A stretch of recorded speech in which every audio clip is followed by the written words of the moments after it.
El mundo estaba al borde del abismo. La Guerra Fría había llegado a un punto de congelación y cada gesto estratégico podía inclinar la balanza. En el espacio sin atmósfera, a una altitud de 150 kilómetros sobre la superficie del planeta, se desplazaba en silencio un artefacto cuyo coste superaba el presupuesto anual de un pequeño país africano. Era algo así como el H-8 Gambit, un satélite espía de nueva generación cuyas ópticas constituían una obra de ingeniería capaz de identificar una matrícula desde la órbita. Sin embargo, aquella mañana no buscaba automóviles, escudriñaba silos de misiles y submarinos, la muerte camuflada en hormigón y acero. Las cámaras del satélite tomaron una serie de fotografías sobre las aguas cerradas del Mar Caspio, ese lago interior en el territorio de la Unión Soviética que permanecía oculto a muchas miradas. El carrete se separó en una cápsula que fue soltada y recuperada en vuelo por un avión antes de llegar a Washington. En las salas estériles y sin ventanas del Centro Nacional de Interpretación Fotográfica, los analistas se inclinaron sobre las mesas de luz. Habían visto de todo: nuevos tanques, plataformas de lanzamiento en Baikonur, polígonos de ensayo nuclear en Semipalatinsk. Era difícil sorprenderlos, pero aquel día reinó un silencio absoluto en la sala. Una fotografía granulada en blanco y negro, tomada en el crepúsculo de la madrugada, mostraba un objeto que desafiaba la lógica. Era enorme. Su longitud superaba los 100 metros, más que un campo de fútbol y más que la Estatua de la Libertad. Tenía alas, pero demasiado cortas para sostener en el aire un peso semejante. Presentaba un casco parecido al de un barco, pero no tocaba el agua. Proyectaba una sombra sobre las olas y volaba tan bajo que rozaba la superficie marina. A su estela se extendía un surco monstruoso de espuma y vapor, visible incluso desde el espacio. En el fuselaje, o en el cuerpo si se prefería esa palabra, se distinguían dos grandes letras, KM. Entre los servicios de inteligencia estadounidenses surgió un nuevo nombre en los informes: el monstruo del Caspio. Los analistas de la CIA entraron en pánico. Al calcular la velocidad a partir del desplazamiento de la sombra entre fotogramas, obtuvieron una cifra imposible: 500 kilómetros por hora. Ningún barco, lancha ni torpedero convencionales podían moverse a esa velocidad, porque el agua es un medio viscoso y denso cuya resistencia aumenta de forma exponencial. A 500 kilómetros por hora, el agua se comporta casi como el hormigón, y sin embargo, aquel objeto parecía ignorar las leyes de la hidrodinámica. Los estadounidenses barajaron hipótesis: un hidroavión secreto, un misil de crucero, un transporte de invasión. No sabían que las letras KM correspondían a un nombre sobrio del proyecto soviético y que estaban ante el capítulo más ambicioso, caro y trágico de la ingeniería soviética, un vehículo que llevaba medio siglo adelantado a su tiempo. Fue la historia del ecranoplano, la máquina con la que el hombre intentó burlar la gravedad apoyándose en el aire, y la historia de cómo el mar cobró su deuda. Para comprender la máquina había que comprender a su creador, Rostislav Evgenievich Alexeyev, un nombre familiar en la Unión Soviética cuyo rostro rara vez se mostraba. Padre de los hidroalas, del cohete y del meteoro, sus embarcaciones blancas y esbeltas que se deslizaban sobre los ríos fueron su tarjeta de presentación.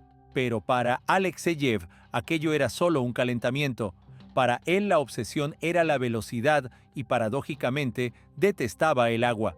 Como constructor naval creía que el agua era el enemigo de la velocidad, densa, adherente, capaz de asir el casco con fricciones monstruosas. Para acelerar un buque convencional hasta 100 kilómetros por hora, harían falta motores de la potencia de una central nuclear. La solución inicial de Alexeyev fue el hidroala: elevar el casco y reducir la resistencia. La velocidad aumentaba, pero el ala seguía en contacto con el agua y por encima de 150 kilómetros por hora aparecía la cavitación.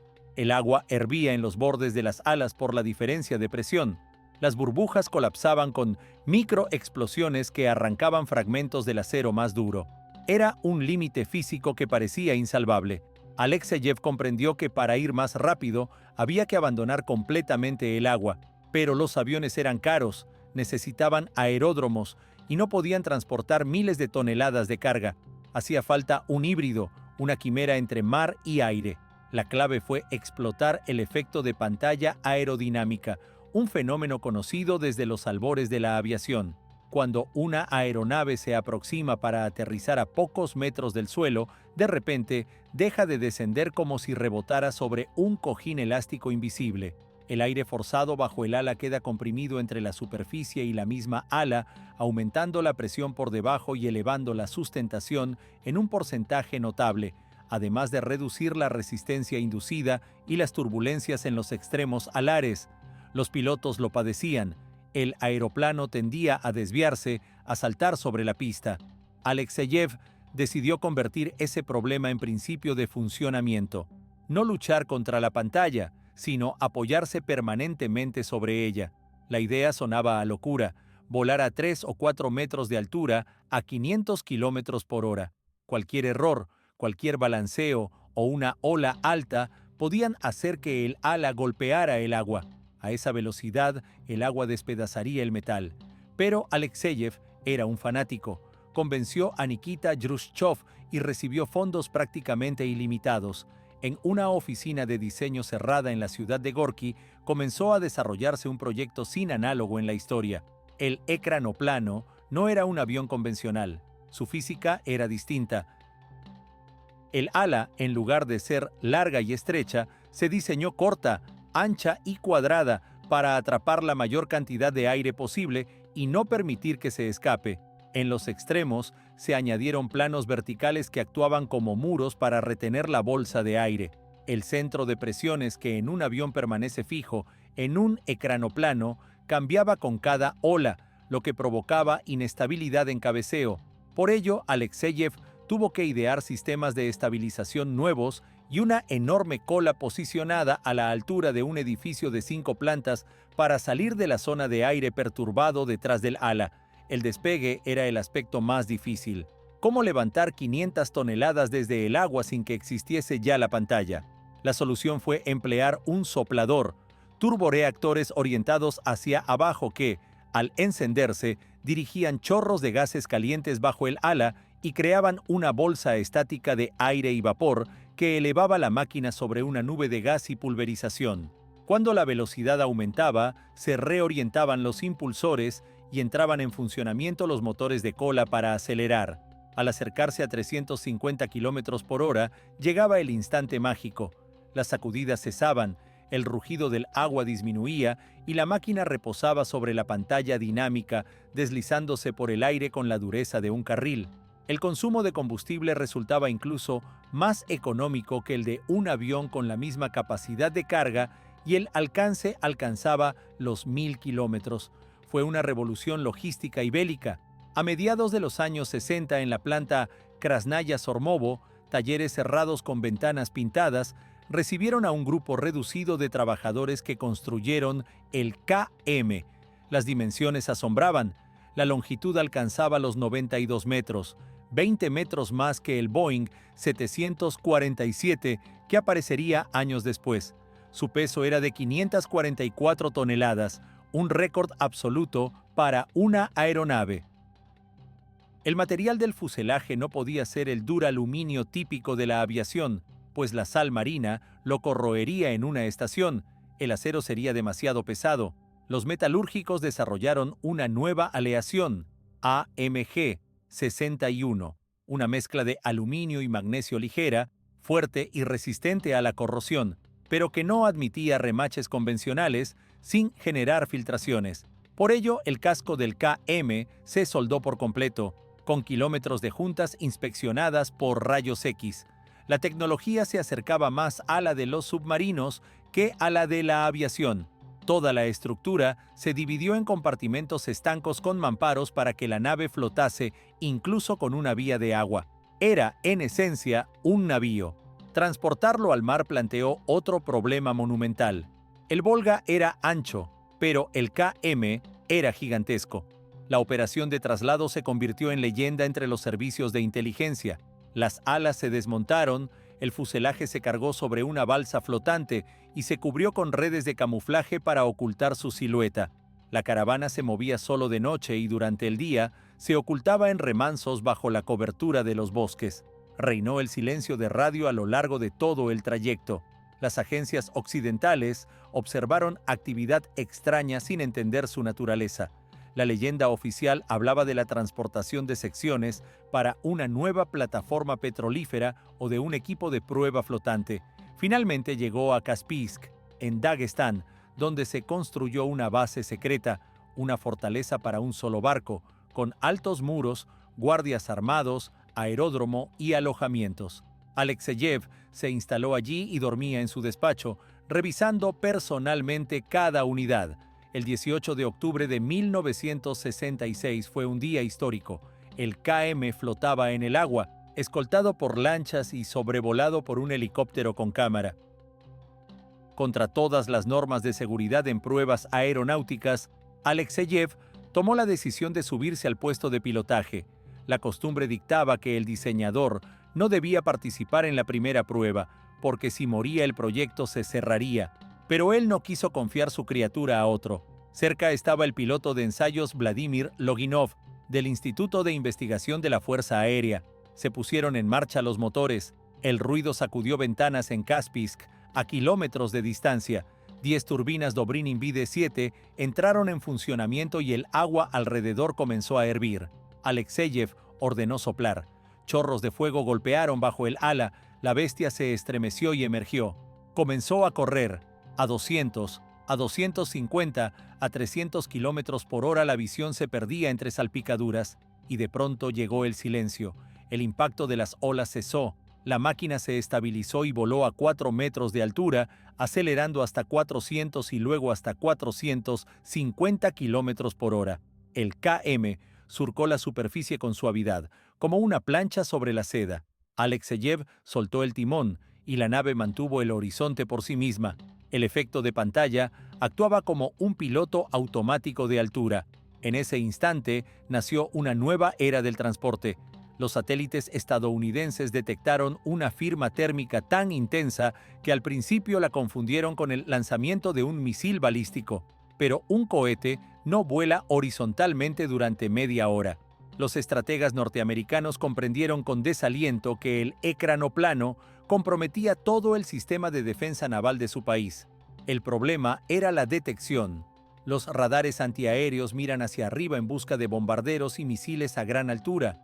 Los radares marítimos se limitan al horizonte radioeléctrico.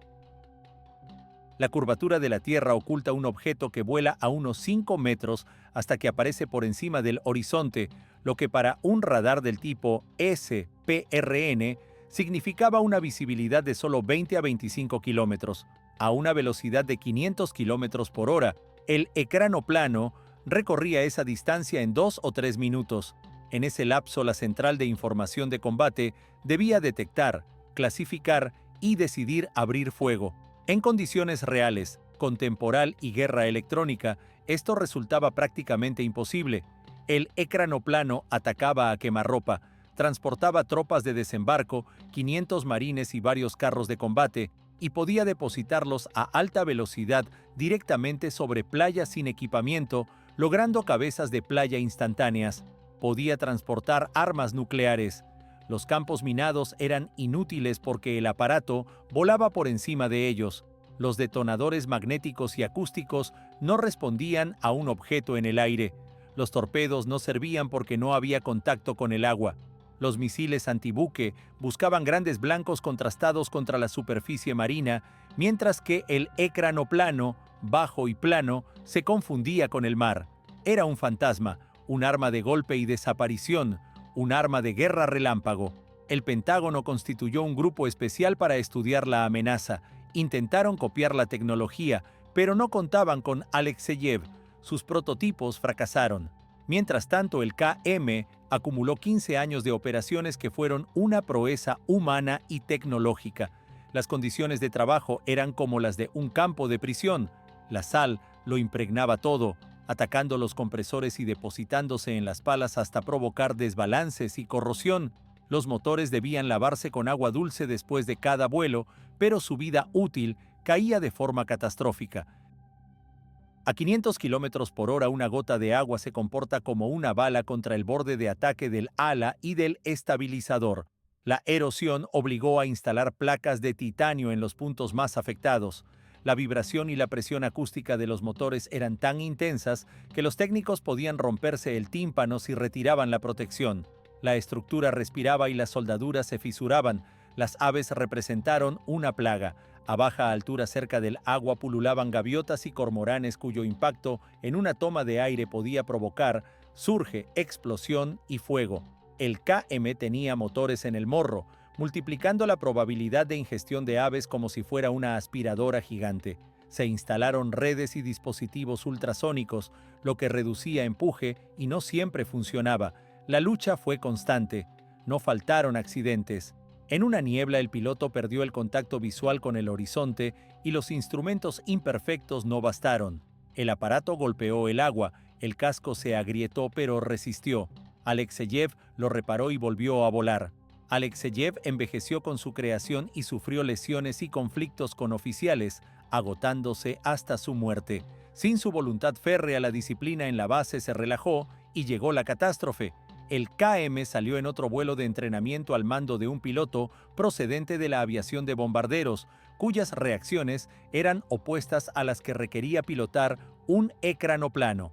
Ante un peligro, un aviador tiende a tirar de la palanca hacia sí, a subir, mientras que en un ecranoplano, subir puede ser mortal porque no hay soporte. Durante el despegue, aquel piloto elevó demasiado el morro. El ángulo de ataque superó el punto crítico y el aparato salió de la bolsa de pantalla. La ala optimizada para la pantalla dejó de generar sustentación en régimen libre. La máquina cayó, con la cola pesada tirando hacia abajo y la nave perdiendo velocidad hasta estrellarse con el ala izquierda y la cola contra el agua. La sacudida arrancó los anclajes de los motores y partió la cola. Sin embargo, el KM no se hundió de inmediato gracias a una enorme flotabilidad de reserva. La tripulación fue rescatada sin víctimas mortales. El monstruo quedó varado pero vivo. Se podría haber remolcado, pero la burocracia y el miedo a asumir responsabilidades intervinieron. La orden de remolque quedó atascada en oficinas de Moscú. Durante una semana la máquina, un secreto valorado en miles de millones, quedó a la deriva. Llegó la tormenta y las olas golpearon el fuselaje dañado. El agua penetró por las brechas y en una noche de tempestad, el KM volcó y se hundió hasta el fondo del mar Caspio a una profundidad de alrededor de 20 metros. No se recuperó.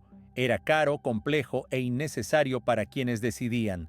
La muerte de Alexeyev y la pérdida del KM marcaron el final de aquel programa de gigantes, aunque la idea no desapareció por completo. El heredero ya estaba en construcción, el proyecto 903, el LUN, que dejó de ser un modelo experimental para convertirse en un buque de guerra operativo. Era más pequeño, 73 metros, más compacto y rapaz. Sobre su espalda se erguían 6 contenedores inclinados que alojaban misiles antibuque Moskit M83, capaces de velocidades supersónicas de hasta 2,5 veces la velocidad del sonido y diseñados para raspar crestas de olas y volar por debajo del radar. La potencia cinética de estas armas convertía una cabeza de guerra convencional en un proyectil devastador. El LUN podía portar cargas nucleares. En táctica de manada, una escuadrilla de 3 o 4 ejemplares se acercaría sigilosamente a un grupo de portaaviones enemigo, aparecería de pronto, activaría radares, fijaría objetivos y lanzaría un lanzamiento masivo de misiles que podía aniquilar un portaaviones en cuestión de minutos. Los oficiales estadounidenses admitieron en audiencias cerradas que carecían de defensa efectiva contra tal ataque. En 1987, el LUN entró en servicio y superó las pruebas, incluso disparando misiles en navegación, una tarea ardua que requirió deflectores especiales para proteger la cola de los gases de los cohetes. Fue aceptado en la flotilla del Caspio y también comenzó la construcción de una versión pacífica, el Spasatel, un rescatador que habría sido un hospital flotante con cámaras hiperbáricas y capacidad para 500 heridos, pensado para llegar al rescate en horas y operar en tormentas donde otros medios no podían. Era el sueño humanitario de Alexeyev, una máquina para salvar vidas. El casco del Spasatel estaba terminado en 90% y faltaban solo sistemas de navegación cuando el calendario marcó 1990. La Unión Soviética se desplomó y con ella los fondos. El imperio se desintegró y la financiación se detuvo de inmediato. La flota única quedó sin utilidad en la nueva realidad del mercado salvaje. El Lun fue remolcado a tierra en Kaspiysk. Despojaron los sistemas secretos y los misiles, lo pusieron en hibernación y lo olvidaron. El Spasatel quedó inacabado en los talleres fríos de la planta del Volga en Nizhny Novgorod, un monumento sin terminar. Durante décadas el destructor de portaaviones se corroía tras una valla, su piel de aluminio se apagaba, las gomas se desintegraban. En el año 2020 el Ministerio de Defensa decidió trasladarlo al Parque Patriota en Derbent para convertirlo en museo y se inició el remolque. Otra vez, como medio siglo atrás, satélites detectaron la silueta en el Caspio, pero ahora era un depredador sin alas siendo arrastrado por cabos de acero por remolcadores. Durante la operación El Lun, que había perdido hermeticidad tras años de inactividad, comenzó a llenarse de agua y a hundirse. Lo arrastraron hacia una playa arenosa a unos 20 kilómetros de Derbent y allí encalló. Los fondos se agotaron. Las grúas no podían avanzar por las arenas movedizas y la marea hizo el resto. Desde entonces, durante años, ese ejemplar único ha yacido sobre su vientre en la playa, azotado por la espuma. El agua salada hace lo suyo. La corrosión devora el aluminio y abre agujeros en los costados. Vándalos y curiosos entran para llevarse piezas como souvenirs, rompen cristales y dejan grafitis en los hilos de misiles. Las fotografías del Lun en la playa circularon por el mundo, evocando imágenes de películas de ciencia ficción, como si un crucero imperial se hubiese estrellado sobre un planeta remoto. Visitantes de todas partes suben a sus alas y perciben remaches, grandes tomas de aire y superposiciones de titanio. El olor a aceites viejos, a hidráulica y a mar evoca una época que se desvanece. Es un monumento tanto al genio ingenieril como a la mala gestión. Se creó un prodigio que ahora contemplamos morir en silencio. Quien lo contempla se pregunta por qué tecnologías tan perfectas y eficientes no se han popularizado para el transporte civil. ¿Por qué Boeing o Airbus no fabrican pantalanas de pasajeros que vuelen a escasos metros para ahorrar combustible y tiempo? La respuesta resulta compleja y triste. Primero, la economía. Aunque eficientes en consumo y con mayor capacidad de carga, los ecranoplanos son caros de mantener por el entorno marino agresivo. La sal acorta la vida de los motores y hacen falta materiales caros. Segundo, la seguridad. Volar a unos pocos metros de la superficie no perdona errores. Donde un avión que sufre una avería a 10.000 metros dispone de tiempo para planificar, en un ecranoplano los segundos para reaccionar son contados. Tercero, el clima. Esas máquinas son rehenes de la tormenta. El KM y el Lun podían operar con olas de hasta 3 metros, pero en océano abierto las olas alcanzan 10 o 15 metros, lo que impide el despegue. Cuarto, el tráfico marítimo. El mar está lleno de obstáculos, barcos, yates, contenedores perdidos, ballenas, troncos, y un choque con un tronco a alta velocidad produce una brecha fatal. Quinto, la infraestructura.